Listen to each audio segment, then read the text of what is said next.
But I love getting to travel. This is my favorite job. Like I said, I get to travel a lot. I rent a lot of cars. That's a weird thing about this job. I've rented probably 100 cars a year for the last 4 or 5 years. And they always put me in like the dinkiest little car because I'll try to save money, but then you get them like, just choose any from this row, any from this row. And I look across the row. I was in Dallas, Texas last week, and the whole row was what was called a Toyota Yaris. Do you guys know what that is? It's like a little tiny hatchback, like rub it on the carpet and it'll go kind of car, you know? You pull it back, look at that thing, all right. And I'm gonna like fold up and put myself in this thing. And you can't maybe tell from me standing in front of you, but I'm like 6'4", 200 pounds. I mean, I'm a big guy. So I'm looking at this car like, all right, I guess I'll take that one and the gastric bypass and the bone saw, and then I'll be on my way. Sometimes you get a rental car though and they upgrade you. That's a weird feeling. They give you a nicer car than you have back at home. Then when your trip's over, you gotta go back to your crappy car. I don't like it.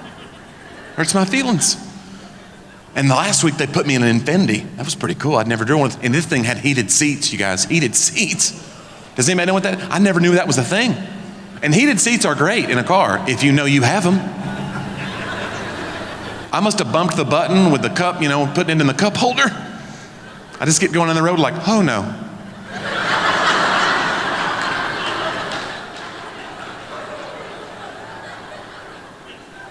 I was so overjoyed to realize I was not having a stroke. I gotta tell you, that was, once I realized, it was beautiful. But I will say too, love getting to travel, and the thing is too, like, being a comedian's cool, but there's one drawback, only one drawback, and that is when people see me out front, like this already happened at my table, because my table's down there in the little pit there area with all the other tables, you know. Hopefully I'll get to meet you after, but then the whole tables are out there, and then somebody saw my little banner, and they saw me, and they're like, you're the comedian, aren't you? I was like, yeah, I'm the comedian. They're like, tell me a joke. I'm like, give me $1. I don't appreciate having to, we don't do that with anybody else, you know? We're not like, oh, you're a chef? Bake me a cake right now, bake it. Oh, you're a pharmacist? Sell me some drugs. Sell me drugs right now. Oh, you're from Little Rock? Sell me some drugs. Sell me. We don't do that, is what I'm saying. We don't. A lot of misconceptions about comedians, I will say that. Because I tour with a lot of other comedians, Tim and Bob Smiley, some too. And I will say this about comedians. Like, I'm not a prankster. People always want to think that you're a big practical joker if you're a comedian. I never was that way.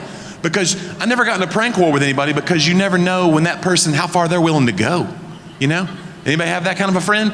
You're just pranking along, all of a sudden they jump a level on you. You're like, whoa, that escalated. Like you start off telling like, look, I put shaving cream on your door handle. Like, I put cheese whiz on your mirror. You're like, I toilet papered your yard. They're like, I poisoned your ferret. What?